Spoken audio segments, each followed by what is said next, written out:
سر عمران خان کے ساتھ جو رات کچھ ہوا ہے نا، اس کی دو ذمہ دار ہیں. اس کے گورنمنٹ تو ہے ہی، اس میں کوئی شک نہیں، لیکن اس کے علاوہ ان کے جو چاہنے والے جن کو ہم مرشدی کہہ رہے ہیں نا، وہ ذمہ دار ہیں. انہوں نے جا کے ہسپتال کا گھیراؤ کر لیا تھا اور وہاں پہ وہ سڑک کے اوپر پھول گرا رہے ہیں اور جشن منا رہے ہیں، ڈھول بجا رہے ہیں. خدا کا واسطہ ایک بندے کو موقع ملا ہے کہ وہ ہسپتال آ سکتا ہے، اس کو ہسپتال تو آ لینے دینا. آپ نے گورنمنٹ کو موقع دے دیا کہ جنہوں نے گھیراؤ کر لیا تھا ہسپتال کا. اب ڈاکٹر عظما جو ان کی بہن ہے، اب ان کا سٹیٹمنٹ ابھی آپ کہہ رہے تھے، اب ان کا سٹیٹمنٹ ہے مکمل طور پہ.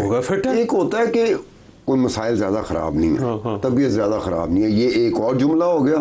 اور جب آپ پورے یقین وثوق کے ساتھ کہتے ہیں کہ مکمل فٹ ہے، اور آپ کو کہنے کی ضرورت کیا ہے؟ یہ آپ یہ کیا کنوے کر رہے ہو کہ یار جڑا اسی رولا پایا اسی ہاسپٹل لے کے جاؤ، اور مطلب رولا غلط ہے، غلط ہے سر، وہ بیس لیتا تھا. اب وہ یہ اس میڈیکل بورڈ کا حصہ ہے جو سپریم کورٹ آف پاکستان نے بنایا. انہوں نے کہا ڈاکٹر عظما ہوں گے، ڈاکٹر فیصل ہوں. اچھا، ڈاکٹر فیصل اور نورین صاحبہ یہ دونوں بہت سمجھدار نکلے. میں نے کی پریس کانفرنس دیکھی ہے نا، ڈاکٹر فیصل جو ہے نا بڑی لمیٹڈ گفتگو کی اس نے کہ جی مجھے جیل سے لے کے آئے، مجھے یہ شفا اسپتال میں بیٹھا رہا 4.5 گھنٹے، اس کے بعد انہوں نے کہا چلیں، میں واپس اڈیالہ جیل آ گیا تو میں نے دیکھا کہ ڈاکٹر عظما آئی ہوں. یعنی کتنا سمجھدار آدمی، اس نے کوئی یعنی گفتگو نہیں کی.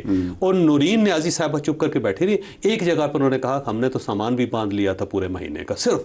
اچھا، ڈاکٹر عظما جو سمجھدار خاتون ہیں، انہوں نے خود ہی کہہ دیا کہ ہمارا بھائی تو فٹ ہے، ہمارا بھائی فٹ ہے. اب یہ کہنے کا مطلب یہ ہے کہ اب یہ بتائیں کہ پی ٹی آئی میں، جس کو میں مرشدی گروپ کہتا ہوں، کتنی مسجدیں بن گئی ہیں، کتنے گرجے بن گئے ہیں، کتنے گردوارے بن گئے ہیں.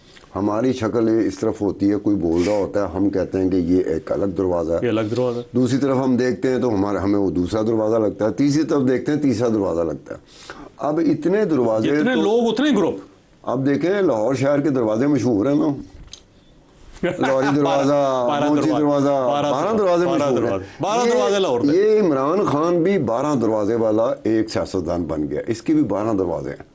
وہ کہیں ایک بہن ہے، کہیں دوسری بہن ہے، کہیں ایک وکیل ہے، کہیں سیکرٹری جنرل ہے، کہیں. اچھا، مزے کی بات یہ ہے کہ ڈاکٹر عظما نے یہ کہا کہ خان صاحب نے یہ کہا، جو ڈاکٹر وہاں پہ آئی اسپیشلسٹ تھا یا ڈاکٹر چیک کر رہا تھا، انہوں نے کہا یہ بڑا زبردست آدمی ہے. اچھا، انہی ڈاکٹروں کے خلاف سپریم کورٹ آف پاکستان گئے ہوئے ہیں آپ کے وہ ڈاکٹر ٹھیک علاج نہیں کر رہے. آپ کیا سمجھتے ہو کہ جب کوئی اس طرح کی گفتگو ہو رہی ہو تو آپ کو شک نہیں پڑنا شروع ہوتا کہ یار یہ 4 گھنٹے پہلے کچھ اور بات کہہ رہے تھے، 4 ہی گھنٹے بعد انہی لوگوں کے بارے میں یہ کوئی اور بات کر رہے ہیں. اچھا، ایک اور چیز انہوں نے کہا جی کہ مجھے مورسی بنانا چاہتے ہیں، محمد مورسی جو مصر کا ہے نا، یار کمال ہے. یعنی ایک چیز جو ہے نا، ایک چندری گل، پنجابی میں کہتے ہیں چندری گل، کہ بری بات جب آپ کرتے ہیں تو لا آف اٹریکشن جس کو کہتے ہیں، وہ بری بات ہونا شروع ہو جائے. یہ پوری پارٹی جو ہے نا بار بار کہتی ہے کہ عمران خان کو مارنا چاہتے ہیں، ان کی بہنیں کہہ رہی ہے کہ عمران خان کو مارنا چاہتے ہیں، ان کے لیڈر کہتے ہیں عمران خان کو مارنا چاہتے ہیں، عمران خان خود کہتے ہیں کہ مجھے محمد مرسی کی طرح مارنا.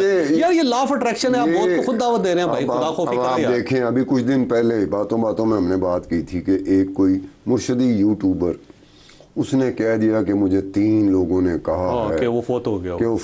اب ان سے پوچھا جائے، پوچھ سے مل کے آئی ہے، کس سے مل کے؟ اب ان سے پوچھا جائے کہ جو بہنیں جس بندے کو مل رہی ہیں، کیا وہ عمران خان کا ریپلیکا ہے یا ڈپلیکیٹ ہے، یا پھر جو رات کو عمران خان کو ہاسپٹل لے کے گئے اور ڈاکٹر عظما اس کی ایک بہن تھی ساتھ، تو کیا جس کو ہاسپٹل لے کے گئے وہ کوئی ریپلیکا تھا یا ڈپلیکیٹ؟ اور وہ صحت مند بھی ہے، وہ صحت مند بھی ہے اور ٹھیک ٹھاک ہے. اب دیکھیں نا یہ جو چیز ہے، اب یہ سارے لوگ مل کے نا عمران خان کا جنازہ نکالا. نہیں، میں بتاؤں، میں معافی چاہتا ہوں، اس میں یہ بلا کیا ہے، عمران خان پاکستان میں واحد ایک گولڈ مائن ہے، سونے کی کان ہے جو اڈیالہ جیل میں پڑی ہوئی ہے.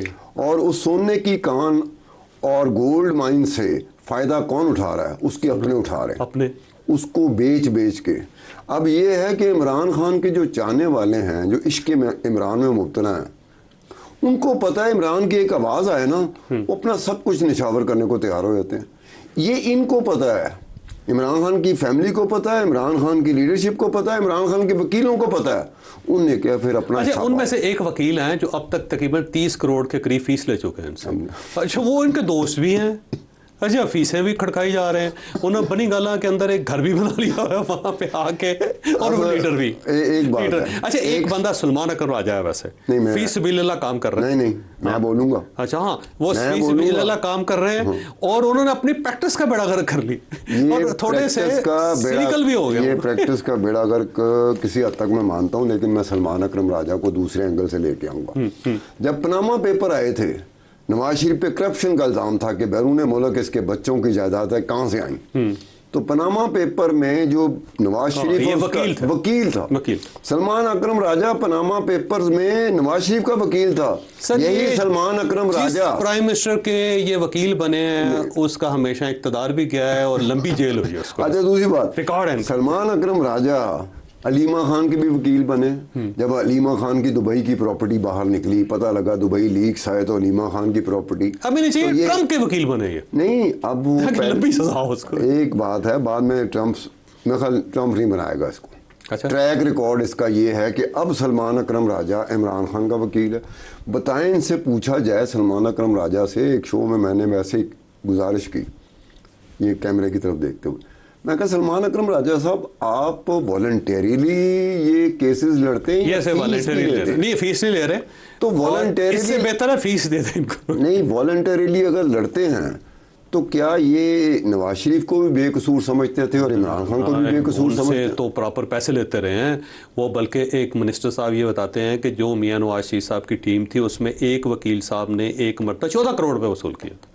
بلکہ میاں نواز شریف صاحب نے اوپن کہا جی کہ میرے پاس پیسے مک گئے ہیں وکیلوں کو دینے. نہیں میاں نواز شریف صاحب بھی کیا مانتے ہیں, خدا کی قسم. اگر میاں نواز شریف کہتا ہے پیسے مک گئے نہیں تو میں کہا چلیے ایسی کہہ رہے ہیں تو ہم اس کی بات پہ یقین کرتے ہیں. میرے کو تو رکشے کا کرایہ بھی نہیں کہا, میں تو یہ کہوں گا اگر میاں نواز شریف کے پاس پیسے مک گئے, یہ ہیں کہ پیسے زیادہ خرچ ہو گئے. ستار صاحب آپ وکیل ہوتے ہیں نا, تو کیا وارے نیارے ہوتے ہیں. نہیں اس وقت جو وکیل ہیں نا, اچھا ویسے ہماری جو پولیٹیکل پارٹیز ہیں ان کا المیہ دیکھیں آپ. ویسے ستار صاحب المیہ یہ ہے کہ ان کے پاس فائنانس منسٹر نہیں ہوتا, انہیں ہمیشہ فائنانس منسٹر کہیں نہ کہیں سے مانگ کے لانا پڑتا ہے, اور وکیل بے انتہا ہوتے ہیں ان کی پارٹیوں. وکیلوں کا ایک اور بتا دوں, کتنے وکیل پیپلز پارٹی کے اندر, پاکستان تحریک انصاف کے اندر, پاکستان تحریک انصاف مرشدی جو ہے نا وہ سارے صاحب کا ریکارڈ توڑ گئی.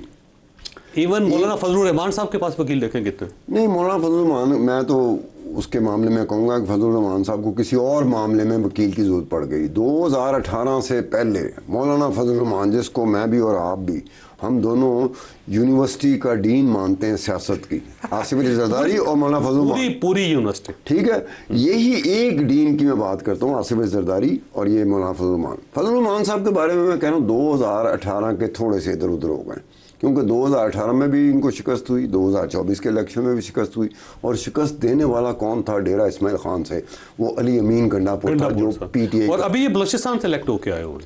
وہی میں کہہ رہا ہوں کہ وہاں اپنے جو ہوم ڈسٹرکٹ ہوتا ہے وہاں سے اڑ گئے, ہوم ڈسٹرکٹ سے ہرایا کس نے, دونوں مرتبہ, علی امین گنڈا پور. قومی سطح کے لیڈر ہیں یاد رکھیں, بلکہ بین الاقوامی سطح کے ہیں, بین الاقوامی سطح. اگر تھوڑی سی ویسے یہ اگر راضی نہ ہو نا تو ان کے پاس گورنمنٹ پھر باہر ایک ریکویسٹ کرتی کسی جگہ پہ, اور وہاں سے ٹیلی فون آ جاتا تھا, پھر مولانا مان جاتے ہو باہر سے. ہاں باہر سے, بیرون ملک سے فون آتا ہے ان کو, فون آ جاتا. ابھی بھی آیا کہ نہیں آیا؟ ابھی نہیں آیا. جب آئے گا مان جائیں گے 100% مان جائیں. اچھا یہ بیرون ملک پھر اگلے مہینے آپ سے پوچھوں. ملک نہیں بتانا میں اگلے مہینے کی بات کر رہا ہوں, میں اگلے مہینے کی بات کر رہا ہوں, اس مہینے نہیں اگلے مہینے. اچھا مولانا کے جو دو کمال ہیں نا, ایک تو ان کی اسمائل بڑی زبردست, یقین کریں کہ جو مولانا کی اسمائل ہے, پوری جو یہاں پہ پولیٹیکل لاٹ ہے, کسی کو اللہ تعالیٰ نے وہ اسمائل نہیں دی جو مولانا کو دی. ایک نمبر 2, مولانا جو ہے نا ایک سیاست کے جادوگر ہے کہ وہ کٹھے, جیسا اب محمود خان اچکزئی صاحب کو بلا لیے, وہ آج جو نا کھانا کونا کھا رہے ہیں, سب لوگ مل ملا کے معاملات سیٹل کر رہے ہیں, ایک گرینڈ اپوزیشن بنا رہے ہیں جس میں پاکستان پیپلز پارٹی کو نکال دیا انہوں نے. اب انہوں نے کہا جی بلاول بھٹو صاحب کو ہم نہیں بلوائیں گے کیونکہ یہ گورنمنٹ کا حصہ ہیں. اب یہ پاکستان پیپلز پارٹی چل کے آئے گی نا پھر ان کے پاس سے. اچھا یہ بھی پھر ان کو پتا ہوگا, یہ پتا ہے ان کو پتا ہوگا, مولانا کو پتا ہوگا, یا کسی نے انہی میں سے بتا دیا ہوگا کہ آپ نہ بلانا, ہم خود ہی. مولانا سمجھدار آدمی ہے, انہوں نے ان کو ایٹ دا کہتے ہیں نا آرمز لینتھ رکھا ہوا ہے, ان کو پتا ہے کہ پیپلز پارٹی ننگے پاؤں چل کے آئے گی میرے پاس. نہیں وہ تو ایک لحاظ سے میں پھر وہی کہوں گا کہ مجھے بلاول بھٹو زرداری اور آصف علی زرداری, کیا آپ کو یقین ہے کہ یہ ایک ہی صفحے پر ہیں, ایک ہی پیج پر ہیں؟ کسی وقت بھی ہو سکتا.